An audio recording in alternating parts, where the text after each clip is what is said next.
आचार्य चाणक्य, आपकी बातें ठीक ठीक समझ में नहीं आती। कैसे आएंगी? मैंने सीधी सीधी बात की है। कुछ कर दिखाने का समय है तो उसे समझ में न आने की कहकर टाल रहे हो। चाणक्य ने कहा, मुझे अभी यवनों से युद्ध करना है। मैं अपना एक भी सैनिक मगध नहीं भेज सकता। अवसर खो रहे हो, वरना मगध के पतन के बाद उसकी लक्षाधिक सेना आगामी यवन युद्ध में पूरब पर्वतेश्वर की पताका के नीचे युद्ध करती। मैं उसी मगध के विनाश की बात करने आया था, जिनसे सहायता मांगने पर पंचानंद का तिरस्कार किया था। हाँ, पर्वतेश्वर ने कुछ सोचते हुए कहा, मगध विद्रोह का केंद्र कौन होगा? नंद के विरुद्ध कौन खड़ा हुआ है? मेरा शिष्य चंद्रगुप्त, जो मगध की सेना की एक टुकड़ी का अधिकारी था, आज उस टुकड़ी का सेनापति है। मगध सेना से बगावत की गई एक सैनिक टुकड़ी के बल पर चंद्रगुप्त को मगध का राज्य दिलाना चाहते हो आचार्य चाणक्य? क्या यह कल्पना नहीं? वह तो मैं दिला कर रहूँगा, चाणक्य ने शुष्क स्वर में कहा। पर क्या मैं समझूं कि मेरे प्रस्ताव को तुम अस्वीकार करते हो? स्वीकार करने का प्रश्न ही नहीं। मैं अपने अकेले शौर्य बल से यवन सेना का मुकाबला करूंगा। अपने बल से तुम मगध राज चंद्रगुप्त को दिलाओ, मैं देखना चाहता हूँ। यह तो प्रत्यक्ष होकर रहेगा। स्मरण रखना, आसन्न यवन युद्ध में शौर्य गर्भ से तुम पराजित होगे। यवनों द्वारा समस्त आर्यावर्त पदाक्रांत होगा। उस समय तुम मुझे स्मरण करोगे। तुम केवल अभिशाप दे सकते हो ब्राह्मण, खड्ग नहीं उठा सकते। और मैं खड्ग उठाकर युद्ध करूंगा, तुम देखोगे। बस अब मेरे सामने से चले जाओ। शौर्य बल पर अभिमान करने वाले पौरव अपने विनाश को देखने के लिए तैयार रहना, चाणक्य ने क्रोधित स्वर में कहा। फिर पैर पटकते हुए वहां से बाहर निकलता चला गया। केकम नरेश पूरब से खाली हाथ लौटने के बाद चाणक्य निराश न हुआ था, नई युक्तियों में लग गया था। अब वह चंद्रगुप्त को साधारण वेश में लेकर आर्यावर्त के छोटे छोटे राज्यों को एकता के सूत्र में बांधने के प्रयास में लगा हुआ था। उस समय चाणक्य और चंद्रगुप्त सिंधु के तट पर विचरण कर रहे थे। उनका विचरण करना निरुद्देश्य न था। वे इस बात का निश्चय करने आए थे कि यवन सेना के आक्रमण में अब कितना समय रह गया है। लंबी यात्रा पर निकले पथिकों की तरह वे चल रहे थे। वत्स, लगता है तुम बहुत थक गए हो, चाणक्य ने चंद्रगुप्त से पूछा। गुरुवर, नशों ने अपने बंधन ढीले कर दिए हैं। शरीर थकावट से चूर चूर हो रहा है, प्यास भी लगी है, चंद्रगुप्त ने उत्तर दिया। और कुछ दूर चल सकोगे? जैसी आज्ञा। पास ही सिंधु लहराता है, उसके तट पर ही विश्राम ठीक होगा। चंद्रगुप्त कुछ पग चला, पर दोनों हाथों से सिर थाम कर बैठ गया। आचार्य, प्यास से कंठ सूख रहा है, चक्कर आ रहा है, तुम विश्राम करो, मैं जल लेकर आता हूँ। कहते हुए चाणक्य ने तेजी के साथ नदी तट की ओर पग बढ़ाना आरंभ किया। चंद्रगुप्त ने खुद को संभालने की भरसक चेष्टा की, पर अचेतावस्था में उसे धर दबोचा था। चाणक्य को नदी तट की ओर गए हुए अभी कुछ क्षण ही गुजरे थे कि टीले की ओट से निकलकर एक बाघ धीरे धीरे अचेत पड़े चंद्रगुप्त की ओर कदम बढ़ाने लगा। बाघ की मुद्रा शिकारी थी। वह इतने दबे और सधे पगों से बढ़ रहा था कि बस शिकार को जद में लेते ही एक झटके में उस पर जा कूदेगा। लेकिन बाघ के भाग्य में यह शिकार बदा न था। एक सनसनाता हुआ तीर टीले के दूसरी ओर से आया और बाघ का सीना भेद गया। बाघ ने क्रंदनकारी गर्जना से दूर दूर का वातावरण गुजार डाला। चित्कार भरी गर्जना के बाद वह गिरा और मौत के मुंह में समाने लगा। बाघ की गर्जना से अचेत पड़े चंद्रगुप्त की तंद्रा भी टूटी थी। जल लेकर लौटते आचार्य चाणक्य भी अनहोनी की शंका से त्रस्त होकर चंद्रगुप्त की ओर तेजी से दौड़ पड़े थे, और वह तीरंदाज भी दौड़ता हुआ बाघ तक पहुंच गया था, जिसने उस पर तीर छोड़ा था। बाघ पर तीर छोड़कर एक अचेत व्यक्ति की जान बचाने वाला योद्धा कोई और नहीं, सेल्युकस था। वह इसी इलाके में उस समय भी निगरानी कर रहा था, जहां उसने अलका और मालविकी को नदी के पुल का नक्शा बनाते पकड़ा था। आनंद फानन में कमंडल में जल लिए चाणक्य भी वहां आ पहुंच गया। चंद्रगुप्त चेतना में आ गया था, पर वह फुर्ती से उठकर अपनी रक्षा की शक्ति अभी भी न जुटा पा रहा था। जल सन्यासी, सेल्युकस ने चाणक्य की ओर तेजी से बढ़कर विनयपूर्ण स्वर में कहा। इस पथिक की जीवन रक्षा के लिए थोड़ा सा जल चाहिए। चाणक्य ने कमंडल उसे दे दिया। सेल्यूकस ने चंद्रगुप्त को पानी पीने को दिया, मुंह पर कुछ छींटे मारे। चंद्रगुप्त ने अपने पैरों पर खड़े होने लायक शक्ति संजोई। सेल्यूकस ने चाणक्य से पूछा, श्रीमान आप कौन हैं? एक ब्राह्मण। यह तो कोई श्रीमान पुरुष है, ब्राह्मण क्या, आप इनके साथ हैं? सेल्यूकस ने चंद्रगुप्त को श्रीमान पुरुष का संबोधन दिया। हाँ, मैं इस वीर युवक का गुरु हूँ, शिक्षक हूँ। कहाँ निवास है? मगध। यह मगध नरेश की सेना का सैन्य अधिकारी था, इस समय निर्वासित सेनापति के रूप में है। सेल्यूकस के चेहरे पर कुछ विचारपूर्ण भाव आए। उसने आमंत्रण भरे स्वर में कहा, अच्छा, अभी तो मेरे शिविर में चलो, विश्राम करके फिर कहीं जाना। चंद्रगुप्त अब तरोताजगी से भर चुका था। उसने प्राण त्याग चुके बाघ की ओर देखते हुए पूछा, उसे आपने मारा? ओह, मैं प्यास के मारे अचेत हो गया था। आपने मेरे प्राणों की रक्षा की है, मैं कृतज्ञ हूँ। तुम पूरी तरह अचेत पड़े हुए थे, तब यह बाघ तुम्हारी और आक्रामक मुद्रा में बढ़ रहा था। मैंने तुम्हारी रक्षा के लिए उस पर तीर चलाकर मार डाला। मैं यवन सेनापति हूँ, मेरा नाम सेल्यूकस है। चंद्रगुप्त ने आभार भरी नज़रों से उसे देखा और बोला, धन्यवाद यवन सेनापति। भारतीय कृतज्ञ नहीं होते। मैं आपका हृदय से आभारी हूँ। आपके पास विश्राम के लिए अवश्य चलूँगा। वह स्वस्थ हो चुका था, फुर्ती से उठ खड़ा हुआ। सेल्यूकस दोनों को साथ लेकर उस ओर बढ़ने लगा जहाँ नदी पार करके उसने यवन सेना के शिविर स्थापित कर दिए थे, और संयोग से उस समय राजकुमारी अलका ने दूर से तीनों को जाते देख लिया। अलका राजमहल छोड़ चुकी थी। वह इधर उधर घूमती देश के उत्साही युवकों में देश प्रेम की भावना भर रही थी। उसे चाणक्य और चंद्रगुप्त से भी यवनों के विरुद्ध सहयोग मिलने की पूरी आशा थी, पर उस समय उसने उन दोनों को यवन सेनापति के साथ उनके शिविरों की ओर बढ़कर जाते देखा तो हतप्रभ हुई।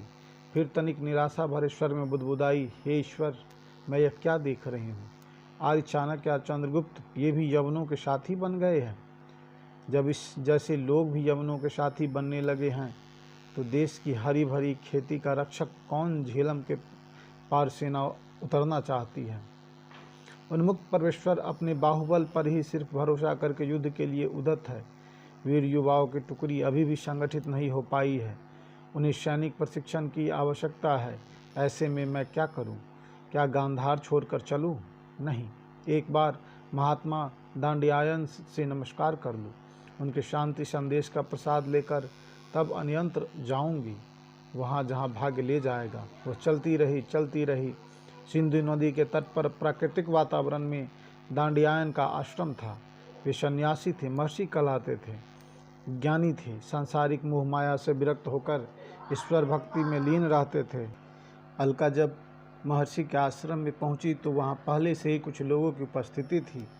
अलका ने वहां एक यवन अधिकारी को महर्षि के सामने अन्य भाव मुद्रा में खड़ा पाया। वास्तव में वह सिकंदर का भेजा हुआ दूत एनिसाक्रिटीज नाम का दूत था। महर्षि साधनारत थे।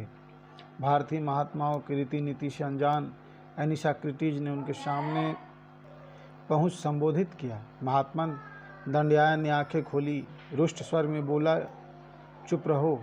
फिर दार्शनिक स्वर में बोले, सब चले जा रहे हैं, तुम भी चले जाओ। अवकाश नहीं, अवसर नहीं, आपसे कुछ। एनिसाक्रिटीज ने विनम्रता के साथ अपनी बात कहनी चाहिए। मुझसे कुछ मत कहो, कहो तो अपने आप ही कहो, जिसे आवश्यकता होगी सुन लेगा। देखते हो कोई किसी की सुनता है? मैं कहता हूँ, सिंधु के एक बिंदु धारा में न बहकर मेरी एक बात सुनने के लिए ठहर जा। वह सुनता है, ठहरता है, कदापि नहीं। दांडियायन का स्वर इस बार भी दार्शनिकता से ओत, परंतु देवपुत्र ने एनिसाक्रिटीज ने हिचक के साथ अपनी बात रखी। देवपुत्र जगदीजेता सिकंदर ने आपका स्मरण किया है। आपका यश सुनकर आपसे कुछ उपदेश सुनने की उनकी इच्छा बलवती हुई है। एनिसाक्रिटीज का संदेश सुनकर दांडियायन धीरे से हंसी। भूमि को विजित करने की धुन और महत्ता पाने का लोभ जिस पर सवार हो, उसे संसार की नश्वरता की बातें प्रसन्न नहीं कर सकती। खैर, तुम्हारा देवपुत्र मुझसे चाहता क्या है? आप उनके पास चलकर कुछ अच्छी बातें कहें। मैं उनके पास चलूं? दांडियायन ने उपेक्षापूर्ण स्वर में कहा। तुम्हारे देवपुत्र ने अभी झेलम भी पार नहीं किया है। उसने जगदीजेता की उपाधि धारण कर ली। उसने इस राज्य को विजित किए बगैर इस बात की इच्छा की है कि मैं उसके पास जाऊं, असंभव है। मैं लोभ से, सम्मान से या भय से किसी के पास नहीं जाता। एनिक्रिटीज ने कहा, महात्मन क्यों? यदि न जाने पर देवपुत्र आपको दंड दे, मुझे दंड देने का उसे क्या अधिकार? मेरी आवश्यकताएं परमात्मा द्वारा उत्पन्न की गई प्राकृतिक चीज़ें पूरी करती है, उसमें दूसरों का शासन कैसा? मैं फल फूल खाकर, अंजलि से जलपान कर, तृण शैया पर आंख बंद किए सोता रहता हूँ। न मुझसे किसी को डर है, न मुझे किसी से डरने का कारण है। तुम भी यदि हठात मुझे ले जाना चाहो तो केवल मेरे शरीर को ले जा सकते हो। मेरी स्वतंत्र आत्मा पर किसी अन्य का अधिकार नहीं, यहाँ तक कि मैं तुम्हारे देवपुत्र का भी नहीं। बड़े निर्भीक हो सन्यासी। जाता हूँ, यही कह दूंगा। एनिसाक्रिटीज ने अप्रसन्न स्वर में कहा। उसने तेजी से बाहर जाने के लिए पग बढ़ा दिए। उसके आश्रम में बाहर निकल जाने के बाद एक ओर से अलका शीघ्रता से उनके पास आई तो दूसरी ओर चाणक्य और चंद्रगुप्त आते नजर आए। दरअसल चाणक्य और चंद्रगुप्त सेल्यूकस के साथ कुछ दूर जाने के बाद यह कहकर उस ओर को वापस आ गए थे कि वे महर्षि दांडियायन के आश्रम से होकर आते हैं। चाणक्य ने अचानक विचार बनाया था कि वह वहां तक आ जाने के बाद महर्षि का दर्शन न कर सका तो दुर्भाग्य की बात होगी। महर्षि दांडियायन के बारे में प्रसिद्ध था कि वे भूत और भविष्य की बातें अपनी नज़रों में बसाए रखते हैं। पहले अलका उनके सामने पहुंची थी। उसने हाथ जोड़ अभिवादन कर विनीत स्वर में कहा, देव, मैं गांधार छोड़ आई हूँ, आगे मेरा मार्ग क्या है? क्यों अलके, तुम गांधार की लक्ष्मी हो, ऐसा विचार क्यों आया? दांडियायन ने उसे आशीर्वाद दी मंद मंद मुस्कान के साथ पूछा, ऋषि यमनों के साथ स्वाधीनता बेचकर उनके दान से जीने की शक्ति मुझ में नहीं। तुम उत्तरापथ की लक्ष्मी हो, तुम अपने प्राण बचाकर कहाँ जाओगी? अच्छा, जाओ देवी, तुम्हारी आवश्यकता है, तुम सही पथ पे हो, मंगल होगा। अलका ने चाणक्य और चंद्रगुप्त की ओर कनखियों से देखकर दांडियायन से कहा, देव, मुझे अपने पथ के सही होने का संदेह होने लगा है। क्यों अलका? दांडियायन ने चौंक कर पूछा। ये दोनों सज्जन मेरे पीछे आए हैं, उसने चाणक्य और चंद्रगुप्त की ओर उंगली से संकेत करके कहा। इन पर कुछ देर पहले मेरा पूर्ण विश्वास था, यही अब यमनों की ओर मित्रता का हाथ बढ़ा चुके हैं। दांडियायन ने चाणक्य की ओर देखा। चाणक्य कुछ विचार में पड़ गया। चंद्रगुप्त ने कहा, देवी, कृतज्ञता का बंधन अमोघ होता है। अपनी बात का बाघ के आक्रमण से सेल्यूकस द्वारा बचाने की उसे जानकारी दी।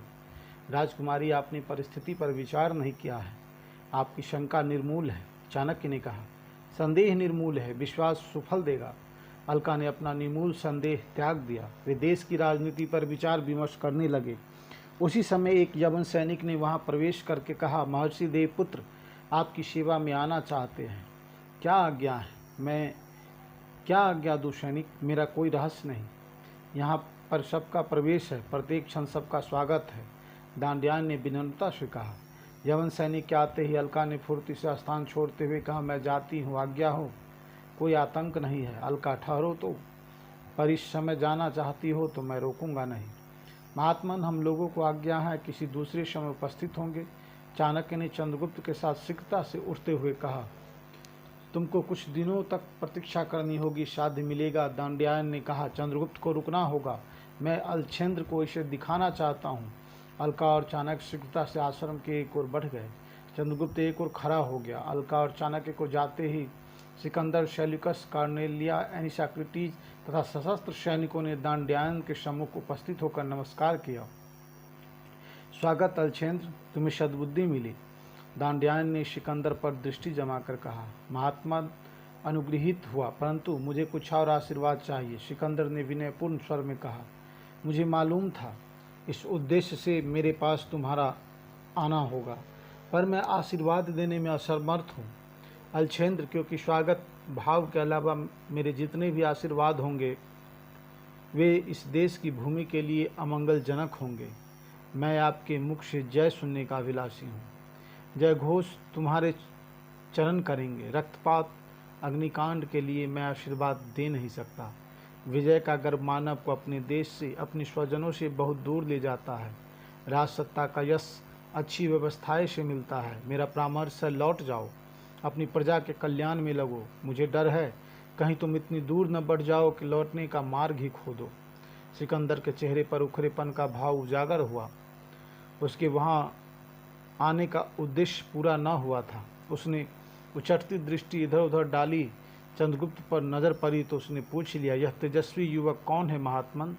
दांड्यायन से पूर्व सेल्यूकस ने चंद्रगुप्त का परिचय देने से आतुरता दिखाई। यह मगध राज का एक निर्वासित सेनापति है। मैं आपका स्वागत करने के लिए अपने शिविर में निमंत्रित करता हूँ, सिकंदर ने उत्साही स्वर में कहा। सुनकर प्रसन्नता हुई। आर्य लोग किसी निमंत्रण को अस्वीकार नहीं करते। तुम्हारा इनसे कब परिचय हुआ? सिकंदर ने अपने सेनापति से प्रश्न किया। आज ही। इन्होंने मेरी बाघ से रक्षा की थी। मैं अचेत पड़ा था। मैं उपकारी हूँ, चंद्रगुप्त ने कहा। यह तो प्रसन्नता की बात है कि आप दोनों पूर्व परिचित हैं। सेनापति, इनके अतिशय का भार आप पर रहा। जैसी आज्ञा, सेल्यूकस ने सिर झुकाकर कहा। सिकंदर ने एक बार फिर दांड्यायन ने सम्मुख हाथ जोड़ जाने की अनुमति चाहते हुए कहा, महात्मन, मैं जाने की आज्ञा चाहता हूँ। मैं आपका आशीर्वाद चाहता था, जो मिला नहीं, पर निराश नहीं, क्योंकि यूनान से रवाना होने से पूर्व मैंने अपने गुरु को सीख गांठ बांध ली थी। मेरे गुरु अरस्तु की सीख थी, पुरुषार्थ असंभव को संभव कर दिखाता है।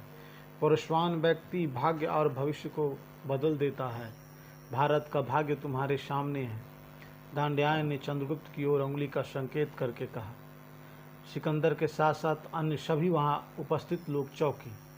दांड्यायन के बारे में पूरी आर्यावर्त में यह बात प्रसिद्ध थी कि उनके श्री मुख से निकलने वाला एक भी शब्द व्यर्थ या अर्थहीन नहीं होता। और सबसे अधिक प्रभावित हुई थी कार्नेलिया। अनिग्ध सुंदरी कार्नेलिया सेल्यूकस की पुत्री थी।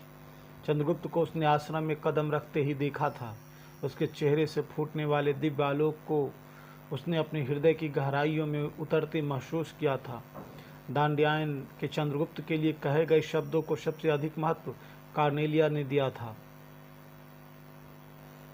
अभी युद्ध के लिए मौसम अनुकूल न था, पर अब मौसम के अनुकूल होने में अधिक समय शेष न था। कार्नेलिया सेल्यूकस की कन्या चंद्रगुप्त और दांड्यायन से इतनी प्रभावित हुई थी कि दांड्यायन के आश्रम में संगीत और चित्रकला की शिक्षा लेने जाने लगी थी। उस समय कार्नेलिया सिंधु नदी के एक मनोरम स्थान पर बैठी भारतीय संगीत के पाठ में डूबी हुई थी। यकायक पीछे से स्वर उभरा, कैसा मधुर संगीत है। कार्नेलिया, तुमने तो भारतीय संगीत पर पूरा अधिकार कर लिया। चाहे हम लोगों का भारत पर अधिकार करने में अभी विलंब है। कार्नेलिया ने फुर्ती से पलट कर देखा। वह यवन सेना का एक युवा अधिकारी था। उसका नाम था फिलिप।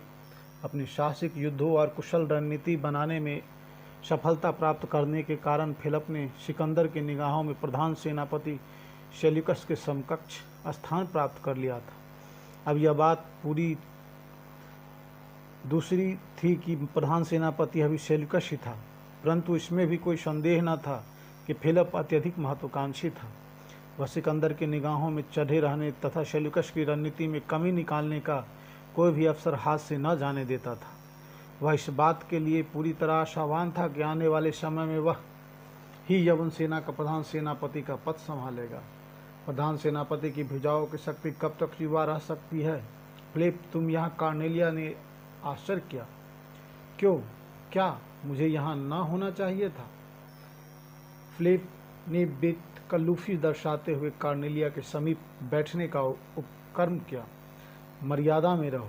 कार्नेलिया ने स्थान छोड़ दिया। मैं कौन सी मर्यादा भंग कर रहा हूँ? तुमसे मिलने ही तो आया हूँ। क्या इसलिए कि गांधार राजकुमारी ने राजमहल छोड़ दिया है? वह साधुनी बन गई है। गांधार नरेश से मैत्री पक्ष निभाने के बहाने राजमहल जाने का अब कोई अर्थ नहीं रहा, क्योंकि तुम तो वहाँ राजकुमारी अलका पर डोरे डालने जाते थे। वह तुम्हारे प्रेम जाल में न फंसी, राजमहल छोड़कर फुर हो गई। कार्नेलिया ने कटाक्ष स्वर में कह डाला। अब मुझसे मिलने की राह निकाली है? राह नहीं, यह मेरा प्रणय है। फिलिप ने उसके कथन का बुरा न मानते हुए कहा। ओह, मेरे लिए प्रणय? यह तो विचित्र बात है। उसने उपहास उड़ाया। कुमारी, क्या तुम मेरे प्रेम की हंसी उड़ाती हो? नहीं सेनापति, तुम्हारा प्रेम बड़ा भयानक होगा। मैं उससे डरती हूँ। फिलिप ने गंभीर होकर कहा। मैं पूछने आया हूँ कि आगामी युद्धों से दूर रहने के लिए शिविर की सब स्त्रियाँ स्कंधावार के सुरक्षित ठिकानों पर जा रही हैं। क्या तुम भी चलोगी? नहीं, संभवतः पिताजी को यहीं रहना होगा, इसीलिए मेरे जाने की आवश्यकता नहीं, उसने शुष्कता से कहा। फिलिप कुछ सोचकर बोला, कुमारी न जाने कब दर्शन हो, इसीलिए एक बार इन करों को चूमने की आज्ञा दो। तुम मेरा अपमान करने का साहस न करो फिलिप, प्राण देकर भी नहीं कुमारी, परंतु प्रेम अंधा है, तुम अपने अंधेपन का अनुचित लाभ नहीं उठा सकते फिलिप। फिलिप ने इधर उधर दृष्टि दोहराई और झपट कर कार्नेलिया का हाथ पकड़ लिया।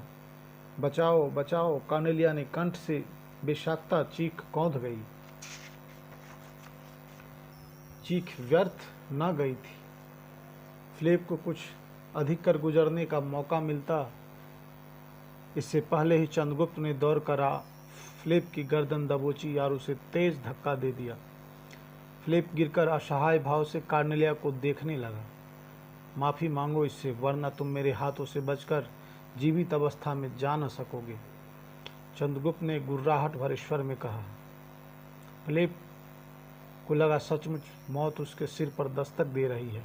वह बुरी तरह घबरा उठा था। उसने गिड़गिड़ाते स्वर में कहा, कार्नेलिया मुझे माफ़ कर दो, मैं भविष्य में तुम्हारी राह में न आऊँगा। चंद्रगुप्त ने उसकी ओर से दृष्टि हटा ली। धन्यवाद आर्यवीर, कार्नेलिया ने आभार भरी नजरों से चंद्रगुप्त को देखते हुए कहा।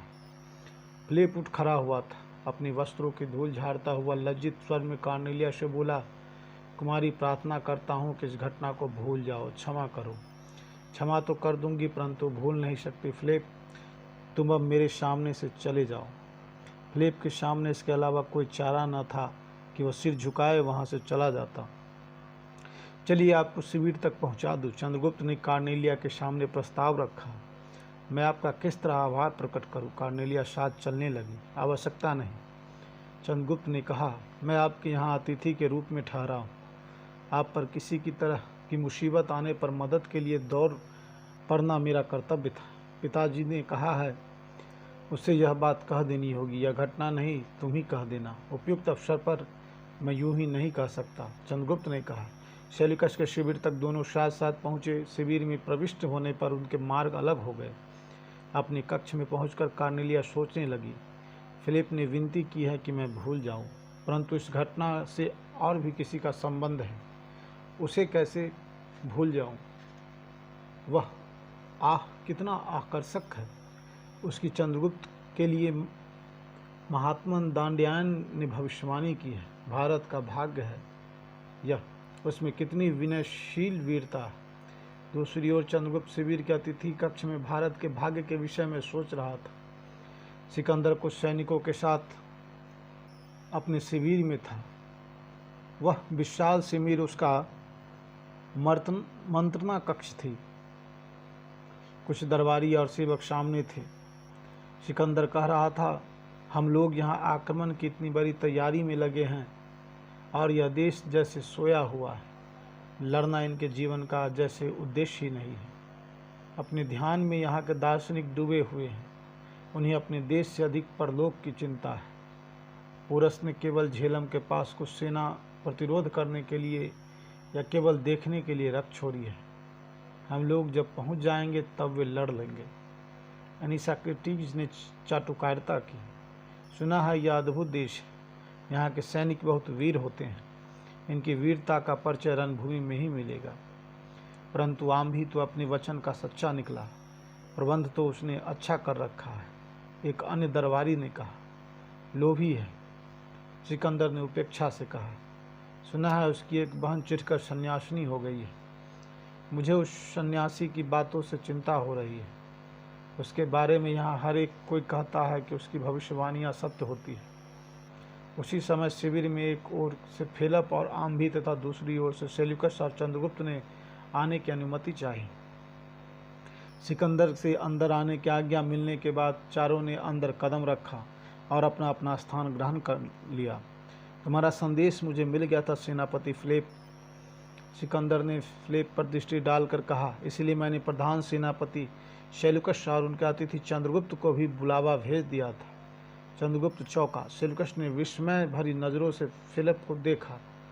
कहा, क्या कहना चाहते हो? जिससे संबंधित बात हो मैं उसी के सामने सुनना पसंद करता हूँ। महाराज, आम्भी ने इस बारे में पूछ लिया जाए। गांधार नरेश, कहिए क्या समाचार देना चाहते हैं? सिकंदर ने आम्भी से सम्मानजनक स्वर में पूछा, यहाँ एक षड्यंत्र चल रहा है। महान नरेश, आम्भी ने चटुकारता भरी स्वर में कहा, और उसके सहायक है प्रधान सेनापति सेल्यूकस। सेल्यूकस ने क्रोध और आश्चर्य से कहा, इतनी नीचता! अभी उस लज्जाजनक अपराध का प्रकट करना बाकी ही रहा। उल्टा अभियोग प्रमाणित करना होगा फिलिप, अन्यथा खड़क इसका न्याय करेगी। उत्तेजित न हो प्रधान सेनापति। सिकंदर ने हाथ उठाकर उन्हें शांत रहने का संकेत किया। मुझे जो ही इस घटना की सूचना मिली थी, त्यों ही मेरा धर्म बनता था कि तलवार इसका न्याय कर देती, परंतु देवपुत्र का भी इस घटना को जान लेना आवश्यक था, इसीलिए मैंने कुछ नहीं किया। वैसे इस निर्लज्ज विद्रोही की हत्या करना पाप नहीं पुण्य होता। सेल्यूकस इतना उद्विग्न हो उठा था कि उसके म्यान से तलवार खींच उठी। तलवार खींचने से अच्छा है कि उस अभियोग को निर्मूल सिद्ध करने की चेष्टा करो। अभियोग क्या है? भारतीयों से मिलना। चंद्रगुप्त को अतिथि रूप में ठहरा रखा है। ओह! सेल्यूकस ने गहरी सांस खींची। चंद्रगुप्त के लिए इसने देवपुत्र के कान भरे हैं। इशारा फिलिप की ओर था। हाँ, इसी चंद्रगुप्त ने मेरी पुत्री कार्नेलिया की इज्जत की रक्षा इस नीच फिलिप से की है। अगर मेरा अतिथि चंद्रगुप्त दौड़कर घटनास्थल पर न पहुंच जाता तो कामांध फिलिप मेरी पुत्री के साथ न जाने क्या कर गुजरता। मैं आपके समक्ष इसका अभियोग उपस्थित करने वाला था, परंतु कर न सके, क्योंकि प्रधान सेनापति। साहस इसलिए न पड़ा क्योंकि अभियोग का रूप कुछ और था। मैंने इनकी पुत्री को रोककर उससे इस बात को पूछा था कि वह दांड्यायन के आश्रम पर भारतीय दर्शन पढ़ने क्या इसलिए जाती है क्योंकि वह गांधार राज्य की विद्रोहिणी अलका भी आती है। दांड्यायन का आश्रम वह केंद्र है जहाँ चंद्रगुप्त के लिए जनता में यह बात फैलाई जा रही है कि वह भारत का भावी सम्राट होगा। मेरी इस बात का स्पष्टीकरण कार्नेलिया से लेने पर उसने सहायता की, यूँ पुकार की जैसे उस पर कोई आपदा आ गई हो। कोई यवन सैनिक नहीं आया। चंद्रगुप्त सहायता के लिए यूँ पहुंच गया जैसे उसे कार्नेलिया ने कंठ से शोर फूटने की प्रतीक्षा रही हो। खुद को विचाराधीन समझो। सिकंदर ने हस्तक्षेप करके कहा, हाँ तो चंद्रगुप्त, मुझे तुमसे कुछ पूछना है। जी कहिए, चंद्रगुप्त ने गंभीर स्वर में कहा। सुना है मगध का वर्तमान शासक विलासी अत्याचारी, उसकी प्रजा असंतुष्ट है और तुम उस राज्य को अपने कब्जे में करने के लिए प्रयत्नशील हो। राज्य को कब्जे में करने के लिए प्रयत्नशील नहीं, वरन शासक की क्रूरता से मगध की जनता को मुक्त कराना चाहता हूँ। उस सन्यासी दांड्यायन के कहने पर तुम्हें सम्राट होने का विश्वास भी हो गया होगा, जो परिस्थितियों को देखते हुए असंभव ही जान पड़ता। असंभव क्यों नहीं? चंद्रगुप्त ने पूछा। हमारी सेना तुम्हारे उद्देश्य में सहायता करेगी, फिर असंभव कैसे रहेगा? सिकंदर ने प्रस्ताव रखा। मुझे आपसे सहायता नहीं मिलेगी, चंद्रगुप्त ने दो टूक स्वर में कहा। सिकंदर ने क्रोध भरी नजरें चंद्रगुप्त पर जमा कर कहा, फिर इतने दिनों तक ग्रीक शिविर में रहने का तुम्हारा उद्देश्य? एक सादर निमंत्रण और आपके प्रधान सेनापति के एहसानों के बोझ से दबा होने के कारण इनकार न कर पाना। मैं यहाँ यवनों को अपना शासक बनाने के लिए निमंत्रण करने नहीं आया था, परंतु इन्हीं यवनों के द्वारा भारत, जो आज तक कभी भी आक्रांत नहीं हुआ है, विजित किया जाएगा। सिकंदर ने क्रोध को पीकर गर्वित स्वर में कहा, यह भविष्य में गर्भ में है, इसके लिए अभी से कुछ नहीं कहा जा सकता। तुम्हें मगध का गुप्तचर क्यों न मान लिया जाए? नहीं, कदापि नहीं। हाँ, यह सत्य है कि यहाँ रहकर मैं कुछ हद तक यवन रणनीति से परिचित हो गया हूँ, पर मुझे लोभ से सटा हुआ गांधार नरेश आम्भी समझने की भूल न की जाए। मैं मगध का उद्धार करना चाहता हूँ, मगर यवन लुटेरों की सहायता से नहीं। तुम्हें अपनी विपत्तियों से भय नहीं? ग्रीक लुटेरे हैं? क्या यह झूठ है?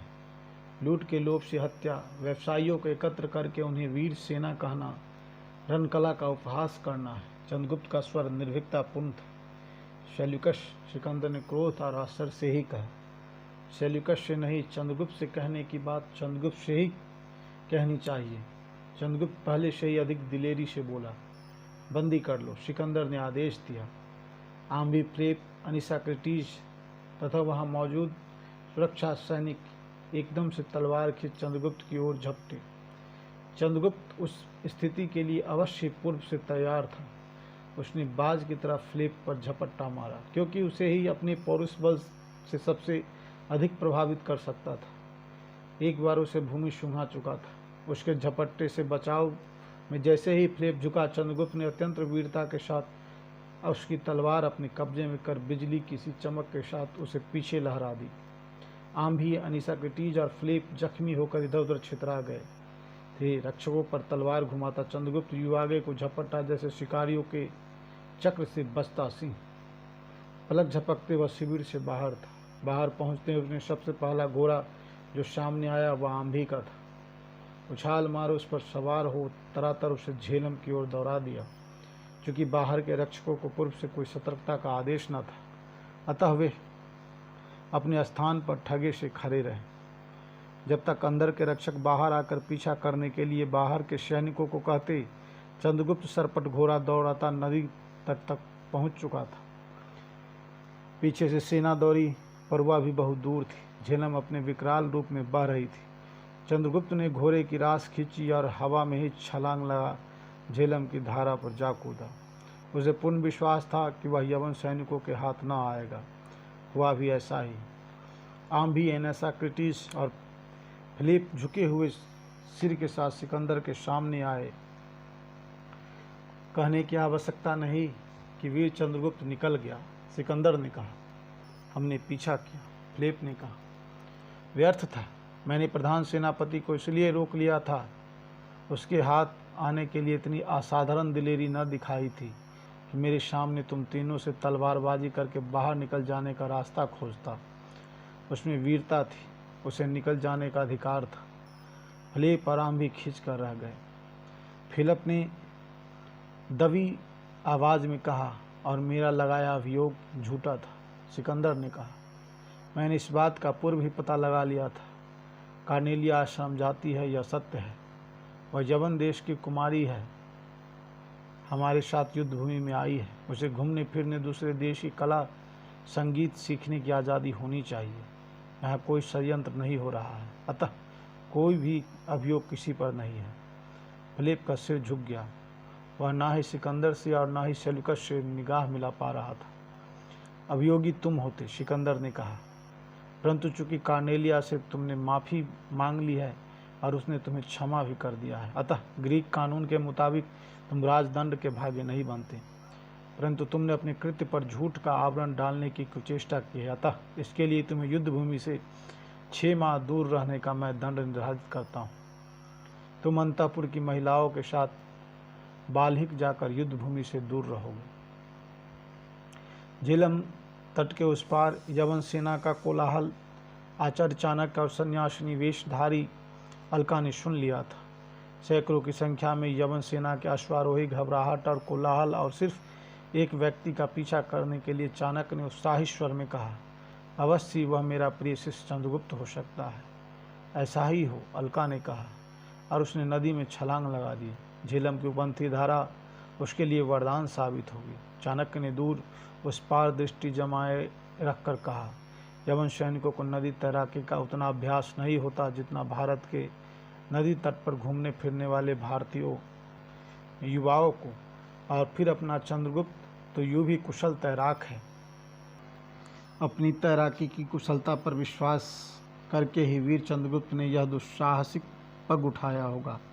अलका बोली, शायद, पर वह तो यवन सेना के सेनापति सेल्यूकस का अतिथि बनकर यमनों के बीच रह रहा था। पलायन की स्थिति क्यों आई? तुम्हारा भाई आम भी यमनों के शिविरों में ही इन दिनों रह रहा है। चाणक्य ने क्षणिक सोच के बाद कहा, अवश्य ही धनलोभी आम्बी का चंद्रगुप्त से आमना सामना हो गया होगा। एक आर्यावर्त प्रेमी दूसरा आर्यावर्त की गुलामी का सौदा करने वाले एक ही ठिकाने पर रह ही नहीं सकते थे। विवाद हुआ होगा। फिर आम्भी इस बात को कैसे भूल सकता था कि राजकुमार के रहते मेरे गुरुकुल में सिहरन का पक्ष करते हुए चंद्रगुप्त ने उसकी तलवार गिरा दी थी। यही हुआ होगा। अलका ने सहजता से मान लिया और वह आ गया इस बार। चाणक्य ने तेजी से उस ओर बढ़ना आरंभ किया जहाँ तैर कर किनारे आ लगते उन्होंने चंद्रगुप्त को देखा था। अलका भी उसी ओर चाणक्य के पीछे पीछे दौड़ पड़ी। अलका की आंखों के सामने चंद्रगुप्त की तैराकी की दक्षता की आकृति कुछ इस तरह उभरा जैसे उसने जल सर्प को तैरते देखा।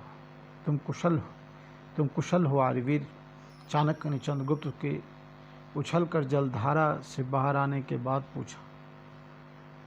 पूरी तरह से गुरुवर, चंद्रगुप्त ने शीघ्रता से कहा, न सिर्फ कुशल बल्कि मैंने भारत के आर्यवीर की तुलना तलवार का जौहर यूनानी सैनिकों के दिखा दिया है। यह तलवार मैंने यूनानी सेनापति फिलिप को घात लगाकर हासिल की, और वह अस्त्र जिसे मैंने बच निकलने का साधन बनाया गांधार नरेश आंभी का रहा। आंभी अपनी दूसरी बार की मेरी हाथों खाई हुई शिकस्त पर तिलमिला रहा होगा, और यवन सेनापति फिलिप घात खाकर तलवार गंवाकर अपना सिर धुन रहा होगा। रुक कर बोला, इस पराजय के बाद कोई चमत्कार ही उसे भारतीय वीरों से युद्ध करने के लिए मैदान में उतार सकता है।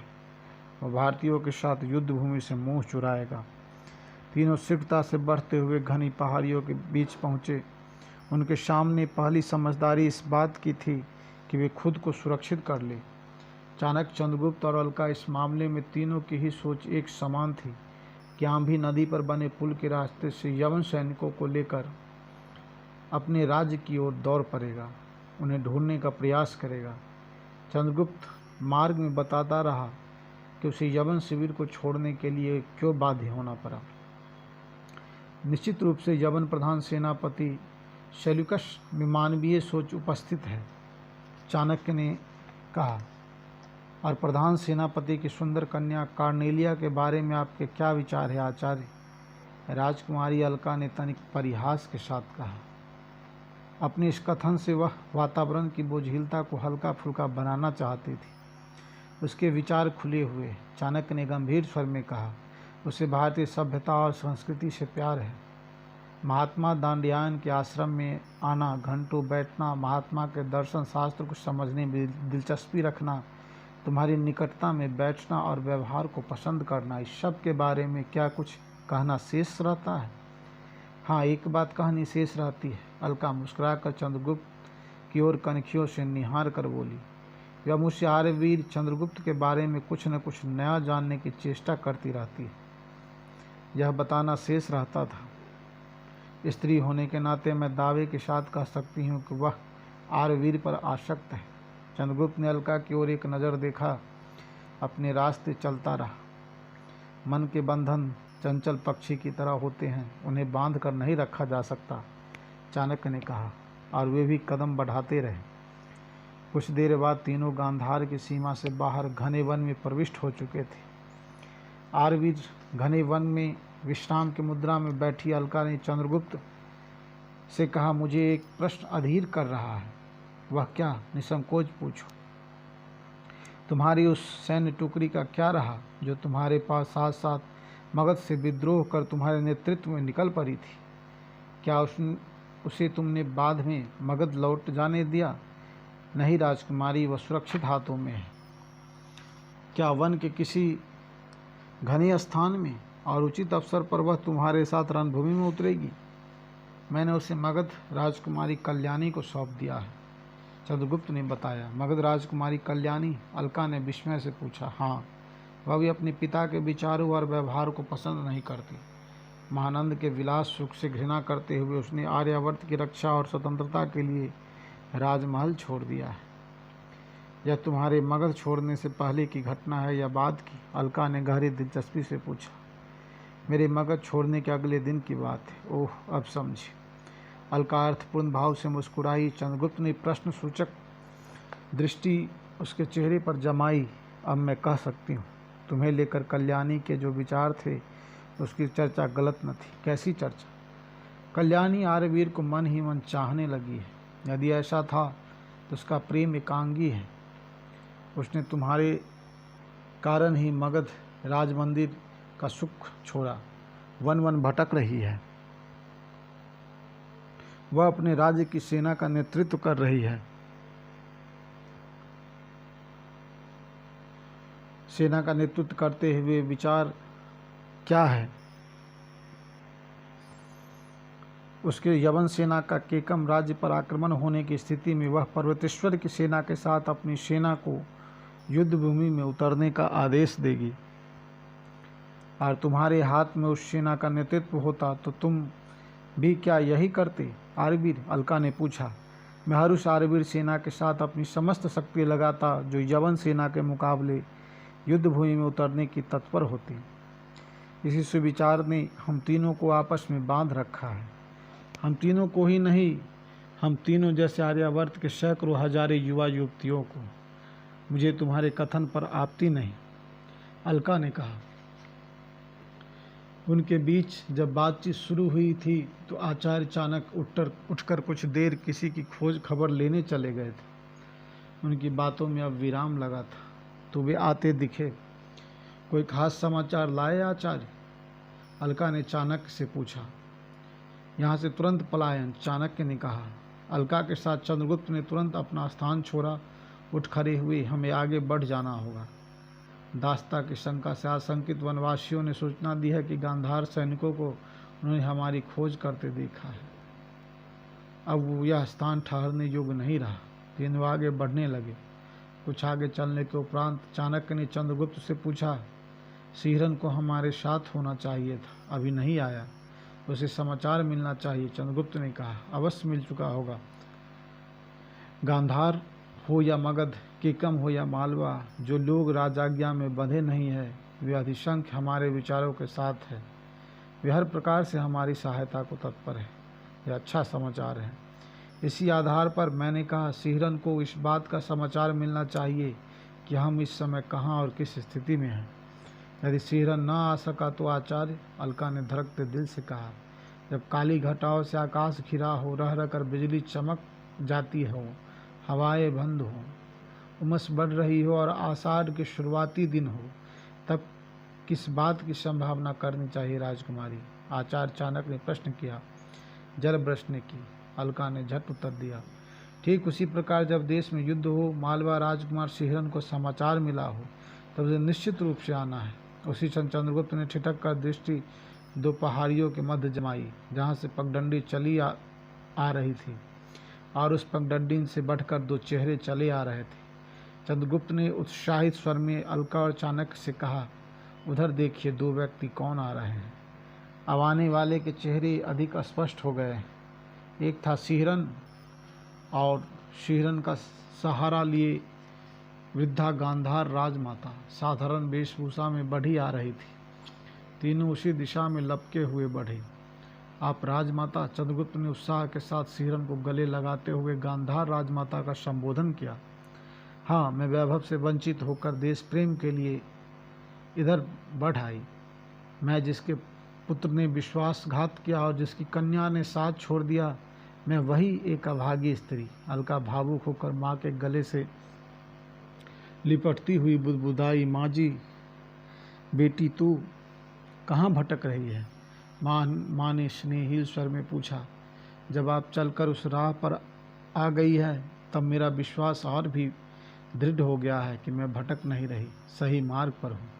मैं चलते चलते थक गई हूँ। राजमाता ने पुत्री का सहारा लेते हुए कहा, मैंने एक झोपड़ी बना रखी है, आप चलकर वहाँ विश्राम करें।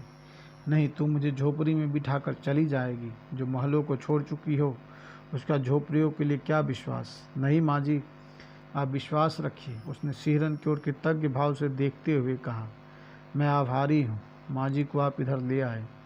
राजमाता मुझे मार्ग में मिली, ये तुमसे मिलने के आतुर थी। राजकुमारी, मैं साथ ले आया, सिहरन ने कहा। राजकुमारी नहीं, सिर्फ अलका, अलका ने मुस्कुरा कर कहा।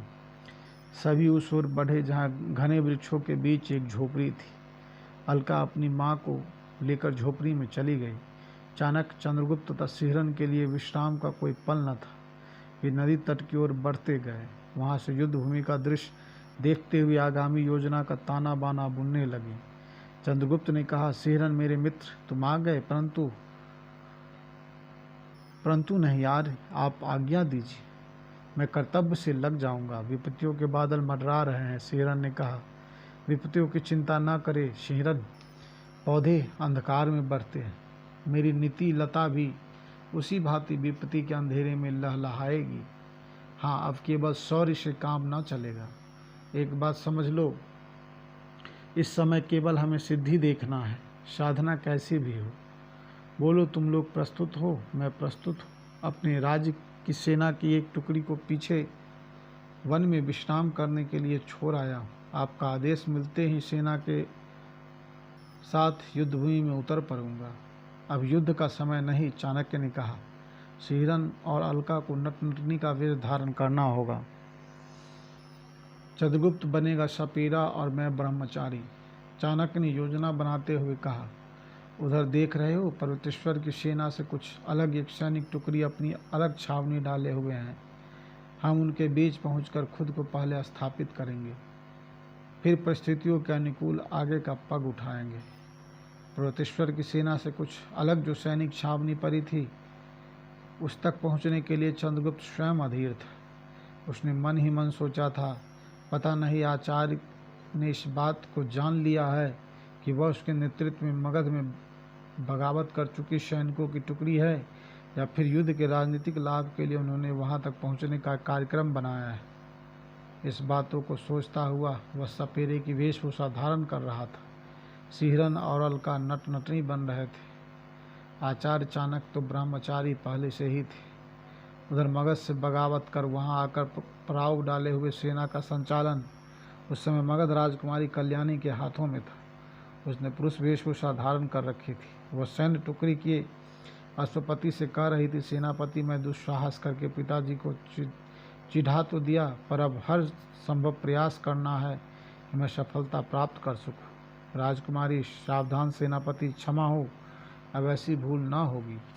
अश्वपति ने सिर झुकाकर कहा, एक मार्ग है। वह क्या? घायलों की सुसरा का भार ले लेना। इस बहाने हम कहीं भी प्रविष्ट हो सकते हैं। मगर सेनापति, यह कायरता होगी। तब जैसी आज्ञा, मैं प्रत्यक्ष युद्ध में भाग लेना चाहती हूँ। यह अवसर तब आएगा जब पर्वतेश्वर यवन सेना द्वारा चारों ओर से घिर जाए। तब अपनी सेना के साथ यवन सेना के सामने डट जाना यह उचित युक्ति है। सावधान। मगध सेनापति सजग होता हुआ पुरुष वेश में राजकुमारी से बोला। अपनी सेना का निरीक्षण करते हुए केकम नरेश, पर्वतेश्वर की दृष्टि हमारे शिविरों पर पड़ चुकी है। वे अपने घोड़ों की दिशा इधर मोड़ चुके हैं। आने दो, मैं उत्तर दे लूँगी। देखते ही देखते पर्वतेश्वर और उनके रक्षक सैनिकों के घोड़े मगध शिविरों के निकट आ ठहरे। उनके घोड़े के ठिठकते ही कल्याणी शीघ्रता से आगे बढ़कर पहुंची। पर्वतेश्वर उसी मुख से मुखातिब हुआ। यह शिविर किसके हैं युवक? मगध सैनिकों के महाराज। मगध सेना। पर्वतेश्वर ने चौंक कर कहा, असंभव। उसने तो रण नियंत्रण ही अस्वीकृत किया था। परंतु मगध की बड़ी सेना में से एक छोटा सा वीर युवकों का दल इस युद्ध के लिए उत्साहित था। स्वेच्छा से उसने इस युद्ध में अपना योगदान दिया है। मगध युवकों में भी इतना उत्साह? पर्वतेश्वर ने संतुष्ट स्वर में कहा। महाराज, उत्साह का निवास किसी विशेष राज्य सीमा में ही नहीं, हर जगह है। पर्वतेश्वर ने हंसकर कहा। वाक्पटु हो युवक, परंतु जब रण की विभीषिका सामने हो तब भी यदि तुम लोगों का उत्साह बना रहे तब मानूंगा। हाँ, तुम बड़े सुंदर सुकुमार युवक हो, इसलिए युद्ध में सीधे आगे बढ़ने की भूल न करना। तुम मेरी रक्षित सेना के साथ रहना तो अच्छा रहेगा। जैसी आज्ञा। तुम लोग जब भी उचित अवसर देखो युद्ध भूमि में उतर सकते हो। पर्वतेश्वर ने आज्ञा प्रदान करते हुए कहा। धन्यवाद पंचनंद नरेश, युवक वेशभूषाधारी कल्याणी ने कहा। मगध सेना की यह टुकड़ी अकेली ना होगी, और भी उत्साही युवाओं की टुकड़ियाँ आएगी। मालवा राजकुमार शिहरन भी युद्ध भूमि में आने को तत्पर है। और भी उत्साही युवा, सबका स्वागत है। आर्यावर्त का हो भाग, वीर बगैर किसी लोभ के मातृभूमि की रक्षा के लिए आते हैं। मेरा उत्साह बढ़ गया, मैं चलता हूँ, कहकर पर्वतेश्वर ने घोड़ा मोड़ लिया। उसके सैनिक घोड़ा दौड़ाते अपने शिविर की ओर बढ़ गए। कल्याणी अपने शिविर की ओर बढ़ी। उसी समय घाटी से चटकराते हुए शिहरन ने आवाज़ लगाई, खेल देख लो खेल, ऐसा खेल जो कभी न देखा हो न सुना हो। नट, इस समय खेल देखने का अवकाश नहीं। कल्याणी ने मंद मंद मुस्कुरा कर कहा। क्या युद्ध से पहले ही घबरा गए युवक? वह भी तो वीरों का खेल है। अलका ने आगे बढ़कर कहा। बड़ी ढीठ हो। कल्याणी ने आगे बढ़ अलका के कांधों पर दोनों हाथ को टेकते हुए कहा। अलका सकुचाकर फुर्ती से पीछे हटी। तब तक चंद्रगुप्त भी सपेरे के वेश में आगे आ गया था। कल्याणी खिलखिलाकर हंसी। कहाँ, तुम तो मेरे हाथों के रखते ही घबरा कर पीछे हट गई। कैसी वीर हो तुम। बहुत प्रसन्न हो राजकुमारी, चंद्रगुप्त ने गंभीर स्वर में कहा। राजकुमारी नहीं, सैनिक कहो, कल्याणी ने कहा। फिर वह गंभीर होकर बोली, अब इन स्वांगों को भरने की आवश्यकता नहीं।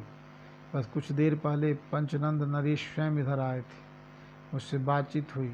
उन्होंने इस बात की अनुमति प्रदान कर दी है मैं मगध सेना की इस टुकड़ी के साथ यवनों के विरुद्ध अपनी सेना के साथ उतर सकती हूँ। यह तो बहुत अच्छा संयोग बना। चंद्रगुप्त ने प्रसन्नता प्रकट की। और मैंने उन्हें इस बात की भी जानकारी दे दी है कि और भी उत्साही युवा यमनों के विरुद्ध स्वेच्छा से युद्ध में भाग लेंगे। मैंने राजकुमार सिहरन का भी हवाला दे दिया है कि कम नरेश ने उन सभी को युद्ध में उतरने की सहर्ष अनुमति दे दी है जो आर्यवर्त की रक्षा के लिए तत्पर है। यह और भी अच्छी बात है, चंद्रगुप्त ने कहा। फिर तो हमें सपेरा और नट नटी के वेश से खुद को अलग करने की आवश्यकता नहीं। देश के लिए कोई भी युद्ध में उतर सकता है, सपेरा भी, नट नटी भी, ब्रह्मचारी भी, किसान भी, जो भी स्वेच्छा से उतरना चाहे। अब उधर का हाल बताओ। तुम ग्रीक शिविरों में अतिथि के रूप में रह कर आए हो आर्यवीर, कल्याणी ने पूछा। उनके भाले भारतीय हाथियों के लिए वज्र के समान हैं, चंद्रगुप्त ने बताया। तुम्हारे मुंह से उत्साहजनक बात सुनना चाहती हूँ। कल्याणी गंभीर होकर बोली, निराशाजनक कथन नहीं, ग्रीकों की युद्ध नीति बहुत बुद्धिमत्ता से तैयार की गई है। कल्याणी के कथन का बुरा न मानते हुए चंद्रगुप्त ने अपनी बात कहनी जारी रखी। उन्होंने उस संभावना पर पूर्ण रूप से ध्यान दिया है कि महाराज पोरस हाथियों से युद्ध करेंगे। हस्ती सेना के विरुद्ध युद्ध की ग्रीकों ने भरपूर तैयारी की है। काश किसी तरह महाराज पोरस को हस्ती सेना को आगे रखने से रोकने का उपाय किया जा सकता है। यह हमारे हाथ में नहीं है, कल्याणी ने कहा। वे अपने देश की भूमि से अपने नेतृत्व में युद्ध लड़ेंगे। अलबत्ता यह हो सकता है कि वह हम अश्व सेना को प्रधानता दें। यही मेरी भी सोच है। यवन सेना इस ओर से बेखबर होगी कि अश्व सेना आगे बढ़कर एकाएक प्रतिरोध कर सकती है और कुछ आज रातों रात यवन सेना वित्सता के पार हो जाएगी। अब युद्ध समीप है। चंद्रगुप्त का अनुमान सही था। रातों रात सिकंदर के विशाल सेना आधुनिक नाम झेलम नदी पार कर गई थी। युद्ध क्षेत्र में सैनिकों के साथ केकम नरेश पर्वतेश्वर अर्थात पोरस ने यवन सेना के युद्ध के लिए मैदान में आ डरते हुए देखा तो सैनिकों को कूच करने का आदेश दिया तथा खुद सेनापति के हाथी पर बैठकर युद्ध के लिए बढ़ा। उसने सेनापति से कहा, अभी तो नदी बढ़ी हुई थी और हमें सूचना मिल रही थी कि बाढ़ का प्रकोप घटने पर ही यवन सेना इस पार आएगी। आंभी ने उसके लिए पुल का निर्माण जो करवा दिया है, अब सेना के इस ओर आने में कोई समस्या नहीं रही। सेनापति ने कहा, पुल अस्थायी है, यवन की सेना असंख्य है, ऐसे में सभी सेना पुल पार करके मैदान में कैसे उतर सकती है। अब जो भी हो, मैदान में डटना और जय पराजय दोनों में से एक ही तो सामने आनी है, परवाह नहीं। उसने शीघ्रता से हाथी को आगे बढ़ाया। वीर योद्धा की भुजाएं शत्रुओं के मस्तक को गाजर मूली की तरह काट डालने के लिए फड़क रही थी। सेना से सेना भिड़ गई। वह युद्ध अभूतपूर्व था। पोरस की वीरता अद्वितीय थी। उस युद्ध को इतिहास के पृष्ठों में स्वर्णाक्षरों से अंकित किया गया। प्रसिद्ध भारतीय इतिहासकार श्रीनेम पांडे ने सिकंदर और पोरस की सेना के दृश्य को निम्नलिखित शब्दों में लिखा है। तक्षशिला सिकंदर ने पुरु के राज्य पर आक्रमण करने के लिए प्रस्ताव कर दिया। उसकी सेना के साथ आंधी भी था और उसका पथ प्रदर्शन कर रहा था। पुरु का राज्य झेलम तथा चिनाब नदियों के बीच स्थित था। सिकंदर अपनी सेना के साथ झेलम नदी के पश्चिमी तट पर आ डटा। पुरु पहले से ही अपनी सेना के साथ यूनानियों का सामना करने के लिए नदी के पूर्वी तट पर विद्यमान था। कई महीनों तक दोनों दलों की सेनाएं नदी के किनारे पर प्राव डाले पड़ी रही थी, परंतु किसी को भी नदी पार करने का साहस न हुआ था। परंतु उस दिन वर्षा ऋतु थी। रात्रि के समय जब आकाश में घने काले बादल छाए थे, भयंकर आंधी चल रही थी, तब सिकंदर ने अपनी सेना के साथ उत्तर की ओर प्रस्थान कर नदी के किनारे किनारे 20 मील की यात्रा कर रात्रि के भीषण अंधकार में नदी को पार कर लिया था। जब पुरु को इसकी सूचना मिली तब वह भी शत्रु का सामना करने के लिए सजग हो गया। उसकी सेना में हाथी, रथ तथा पैदल सेना थी, जो बल्लम तथा धनुष बाण से सुसज्जित थी। उस दिन जोरों की वर्षा हुई थी, अतएव लड़ाई का मैदान जल तथा कीचड़ से भर गया था। ऐसी ही परिस्थिति में पुरु तथा सिकंदर की सेनाओं में संघर्ष हुआ। युद्ध के प्रारंभ में तो भारतीयों ने ऐसी वीरता तथा साहस के साथ शत्रुओं का सामना किया कि सिकंदर को विजय की आशा बिल्कुल न रही, परंतु प्रकृति ने सिकंदर का पूरा साथ दिया। रणक्षेत्र कीचड़ से युक्त हो गया, जिसके कारण रथों के पहिए कीचड़ में धंस गए और उनका सुचारू रीति से संचालन करना असंभव हो गया। चूँकि पैदल सैनिकों को पृथ्वी पर टिककर अपने धनुष बाण चलाने पड़ते थे, अतएव वे उनका ठीक से प्रयोग न कर सके। पुरु की सेना भी इतनी विशाल थी कि उसका सुचारू रीति से संचालन न हो सका। उधर सिकंदर के नेतृत्व में उसके अश्वरोही पुरु की हस्ती सेना पर भीषण बाण वर्षा कर रहे थे। बाणों की वर्षा से पुरु सेना के हाथी घायल होकर बिगड़ गए और अपने ही सैनिकों को रौंदने लगे। इससे पुरु की सेना में भगदड़ मच गई, परंतु वीर पुरु रणक्षेत्र में ही डटा रहा और अपने विशाल हाथी पर बैठकर युद्ध करता रहा। जब उसने देशद्रोही तथा नीच आंधी को देखा तो उस पर टूट पड़ा, परंतु आंधी बचकर भागा। पुरु ने उसका दूर तक पीछा किया। युद्धभूमि की इस स्थिति के साथ अब उस स्थिति को देखते हैं जिसमें चंद्रगुप्त, शिहरनाचार्य, चाणक्य, अलका और कल्याणी आर्यावर्त को बचाने के लिए सिकंदर की सेना के सामने वीरता का भाव लिए डटे हुए थे। रणभूमि में उतरी हुई अलका वीरता से युद्ध कर दुश्मनों का सफाया कर रही शिहरन से कह रही थी, अफसोस सेतु का वह नक्शा भी उपयोग में न आ सका जो तैयार हुआ था। इसमें अफसोस की बात नहीं, हमने अपना कार्य किया, उसका फल न मिला तो उसके लिए क्या किया जा सकता। हमें आशा थी कि अभी कम से कम 1 माह तक सिकंदर की सेना नदी के इस पार न उतरेगी। हमें भी नदी के जल घटने की प्रतीक्षा थी। हमारे वीर युवक पुल को ध्वस्त करने के कार्य को तभी पूरा कर सकते थे जब नदी का जल घट रहा होता, पुल का ओर छोर सामने होता, तभी उसे ध्वस्त करने का कार्य हो सकता था। खैर, युद्ध क्षेत्र में सैकड़ों नीतियाँ बनाई जाती है, सभी सफल नहीं होती। यदि